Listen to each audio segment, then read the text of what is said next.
Tumaas pa ang ratings ng GMA7 sa prime time ngayong Enero hanggang Mayo ng 2012 kumpara sa kaparehong panahon noong isang taon.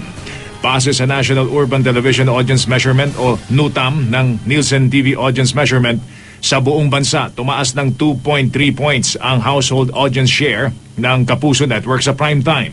Ang rason, ang lalong gumagandang performance ng GMA sa Mega Manila kung nasaan ang 59.5% ng TV households at maging sa buong Urban Luzon kung nasaan ang 77% ng TV households. Tumaas sa 6.9 points ang lamang ng Kapuso Network sa ABS-CBN sa primetime household audience share sa Mega Manila, habang tumaas sa 3.7 points ang lamang ng GMA sa ABS-CBN primetime household audience share sa Urban Luzon. Ang Nielsen TV Audience Measurement ang pinagkukunan ng ratings ng mas nakararaming kumpanya sa industriya.